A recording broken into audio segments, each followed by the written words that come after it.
kalau kita bicara tentang orang kafir, siapa orang kafir dibagi menjadi dua. Siapakah orang kafir itu? Orang kafir itu dibagi menjadi dua. Yang pertama adalah orang-orang yang disebut dengan orang kafir asli. Siapa mereka? Yaitu orang-orang yang menisbatkan kepada agama selain Islam. Mereka disebut sebagai kafir atau non-Islam. Ya sama, karena tidak ada non-Islam yang tidak kafir. Sebagian orang kadang kan mendengar kata kafir kan ini sensitif ya Ibu. Kok mengkafirkan saya sih? Saya bukan kafir, saya non-Islam gitu kan. Kalau kita balik silahkan cari non-Islam yang tidak kafir. Ada nggak kira-kira? Silahkan cari non-Islam yang tidak kafir. Ini istilah dalam Al-Quran yang itu maknanya sebetulnya bukan penghinaan Ibu. Kafir itu artinya adalah orang yang menutupi. Kafir, bahasa Inggrisnya cover gitu ya. Kafir. Sebagaimana dalam surat Al-Fat ayat yang terakhir itu, ya, para petani yang diantara pekerjaannya adalah menimbun, menutup biji-bijian dengan tanah, itu disebut sebagai kufar. Kufar itu jamaknya kafir. Kafir itu jamaknya bisa kufar, bisa kafirun, kafironi, kufarun, ataupun kafiruna, orang-orang kafir. Para petani yang kerjanya menutup biji-bijian dengan tanah untuk ditanam, itu disebut sebagai kufar. Secara bahasa memang orang-orang kafir itu adalah menutup. Maka orang-orang non-Islam itu disebut kafir karena mereka menutupi hati mereka dari hidayah Allah Subhanahu wa taala. Maka kalau kafir itu dibuka, menerima iman, menerima hidayah, maka sudah tidak kafir lagi karena kafirnya sudah dibuka. Maka kafir di sini adalah mereka orang yang menutup hatinya dari keimanan. Ini maksudnya Ibu. Makanya kalau kita bicara di sini, kafir dibagi menjadi dua. Jadi ada kafir asli, ada kafir yang tidak asli. Kafir asli nggak usah dibahas Ibu. Dia itu mau dipaksa, dia mau bodoh, mau apa, hukumnya statusnya kafir. Ibu ya, jangan sampai salah. Nanti kita membahas masalah syarat-syarat orang dikafirkan, penghalang-penghalang orang untuk tidak dikafirkan malah diterapkan pada non-Islam. Itu salah. Misalnya ada orang Yahudi yang ada di Israel. Jangan kafirkan orang Yahudi. Dia tuh nggak ngerti, bisa jadi bodoh atau bisa jadi dipaksa. Itu nggak berlaku Ibu. Paham ya? Kadang orang rancu dalam memahami hal ini. Itu orang-orang misalnya ada di Papua atau pedalaman yang lain. Ada orang itu nggak beragama sama sekali, nggak sampai dakwah kepada mereka. Apakah mereka Islam? Enggak, mereka kafir Ibu. Mereka kafir. Makanya orang yang tidak Islam itu adalah kafir. Statusnya di dunia kafir. Nanti status di akhirat itu sedikit akan kita bahas. Baik Ibu-ibu. Jadi orang-orang non-Islam itu statusnya namanya apa Ibu? Kafir. Baik dia itu pinter, sudah ngerti dakwah, ya, atau orangnya jahil, hidup di pedalaman, nggak pernah dengar Islam, ya sudah kafir. Status dirinya kafir. Artinya kalau orang kafir itu ada konsekuensinya. Seorang Muslim tidak boleh menikahi orang kafir, kecuali kafirnya ahlul kitab. Laki-laki boleh menikahi kaum wanita ahlul kitab Yahudi dan Nasrani, tapi mereka orang-orang yang terhormat. Tapi selain ahlul kitab haram mutlak. Atau sebaliknya wanita haram mutlak nikah sama orang kafir, baik orang kafirnya kafir benar-benar kafir paganis atau kafir dari kalangan ahlul kitab. Ya Ibu ya. Kemudian kalau orang kafir itu sudah tidak dengan orang Islam tidak saling mewarisi. Jadi jelas. Kemudian kalau mereka mati nggak boleh disolatin. Bahkan para ulama menjelaskan al-majanin wal atfalu, orang-orang gila dan anak-anak dari kalangan mereka. Padahal orang gila itu kan nggak akil ya Ibu ya, tidak mukallaf ya. Anak-anak yang belum balik tidak mukallaf ya. Kalau mereka mati dari kalangan orang gila dan anak-anak kecil mereka, maka mereka tidak disalati. Hukumnya ngikuti hukum orang tuanya, hukum keluarganya. Oh ini orang gila mati nih, keluarganya siapa? Oh keluarganya non-Islam, nggak boleh disalatin. Karena statusnya di dunia jelas, ya Bu ya. Sedangkan bagaimana status di akhirat ada pro kontra para ulama. Kalau orang-orang sudah sampai dakwah kepada mereka, mereka akan diadab oleh Allah dan kekal di dalam neraka. Sedangkan orang-orang yang tidak sampai dakwah kepada mereka, perhatikan ibu-ibu, orang kafir yang belum sampai dakwah kepada mereka karena faktor jauhnya, dia tinggal jauh dari negeri Islam sehingga tidak sampai dakwah, kan ada seperti itu. Bagaimana mereka? Ini menurut pendapat yang kuat disebutkan oleh Al-Imam Ibnu Qayyim Al-Jauziyah. Kemudian ada ulama yang kekidian, Al-Imam Amin Asy-Syanqiti rahimahullah ta'ala menyebutkan juga Orang-orang seperti itu akan diuji ulang di akhirat. Ada 4 kelompok yang akan diuji ulang oleh Allah di akhirat. Salah satunya adalah orang yang mati pada zaman fatrah. Apa maksudnya zaman fatrah?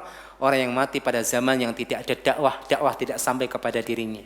Makanya dulu pada zaman fatrah, artinya Nabi belum diutus. Orang-orang kafir Quraisy itu nyembah berhala. Ajaran Nabi Ibrahim sudah mulai terkikis jauh pokoknya.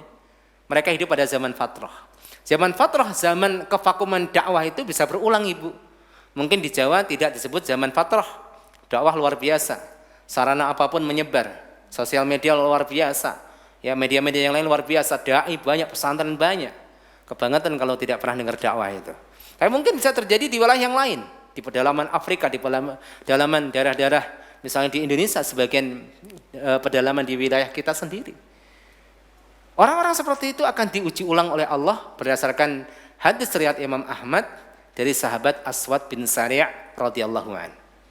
Ujian ulangnya seperti apa, Ibu? Nanti di akhirat Allah akan mengutus seseorang yang mengaku sebagai utusan Allah mendatangi mereka. Kalian beriman kepada Allah. Iya.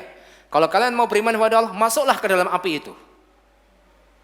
Bagi orang-orang yang mengandalkan keimanannya, maka dia sami'na wa ata'na. Ini benar Allah yang menghisab, Allah yang memerintahkan. Kenapa tidak? Akhirnya ketika dia masuk ke dalam api tersebut, dia tidak mendapatkan panasnya api tersebut, terasa adem. Dan mereka itu dianggap sebagai orang-orang beriman, akhirnya masuk surga. Sedangkan bagi orang yang mengandalkan logikanya, gimana kok disuruh masuk ke dalam api? Akhirnya apa? Mereka dihukumi sebagai orang yang membangkang perintah Rasul ketika datang kepada mereka di dunia. Oh, kayak gini kan? Diuji ulang, Ibu. Makanya tidak ada orang yang masuk surga atau masuk neraka kecuali mereka meyakini bahwa mereka memang berhak masuk surga atau masuk neraka. Tidak ada istilah orang masuk neraka, saya terdolim, enggak ada. Mereka paham bahwasanya mereka itu berhak masuk neraka. Ini keadilan Allah Subhanahu wa taala. Seperti ini ya, Ibu ya. Jadi kalau kita bahas masalah poin pertama ini, ada orang-orang kafir asli enggak usah dibahas. Tegakkan hujah dulu dong, sampaikan dalil, jangan dikafirkan. Enggak usah disampaikan, statusnya sudah kafir. Baru kemudian yang kedua, ada jenis kafir yang kedua. Siapa orang kafir yang kedua? Orang kafir yang berasal dari orang Islam. Siapa? Orang kafir yang berasal dari orang Islam yang melakukan perbuatan kafir kemudian terpenuhi syarat-syaratnya dan hilang seluruh penghalang-penghalangnya. Ini dia yang jadi pembahasan kita di sini. Orang kafir yang kedua adalah berasal dari orang Islam ataupun disebut dengan ahlul qiblah. Kalau ibu-ibu mendengar kata ahlul qiblah, artinya kiblatnya adalah kiblat kita, yaitu sama masih Islam, ahlul qiblah atau ahlul millah, ya. Nah, pada poin yang kedua ini yang perlu hati-hati, Ibu. Makanya kalau ada orang mengatakan orang-orang Israel, Yahudi Israel itu kafir, ada yang mengingatkan, hati-hati dalam mengafirkan orang lain, maka ini salah tempat. Paham, Ibu ya? Paham enggak? Kalau ada orang kemudian ada non-Islam, kemudian itu orang kafir, ada yang berseloroh, jangan mudah mengafirkan, enggak boleh, Ahlussunnah itu enggak mudah mengafirkan orang. Maka jawaban kita apa? Salah tempat.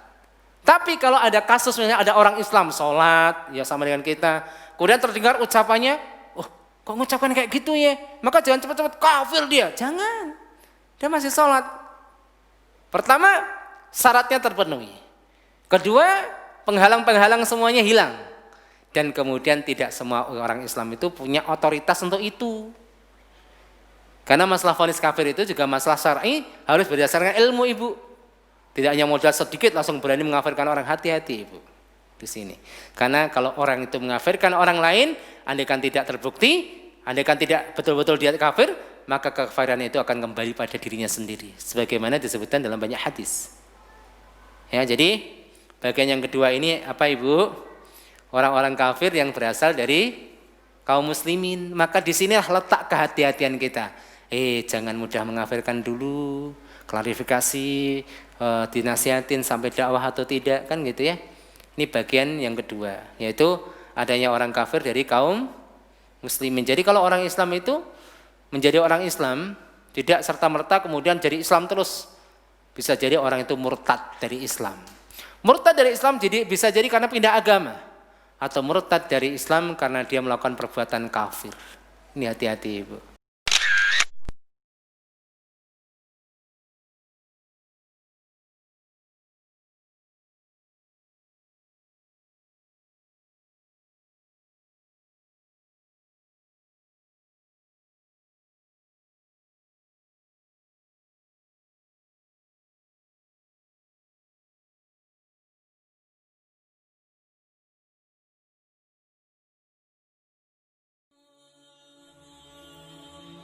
Bantu yuk operasional Rumah Dakwah Al-Hujah dan terselenggaranya kajian serta dakwah Al-Hujah dengan menjadi donatur tetap setiap bulan berinfak Rp30.000. Dengan infaknya setiap bulan Rp30.000, insya Allah akan membantu dakwah Al-Hujah dan jadikan ini amalan yang istiqomah yang dilakukan terus-menerus atau kontinu. Allah mencintai amalan yang istiqomah walaupun sedikit.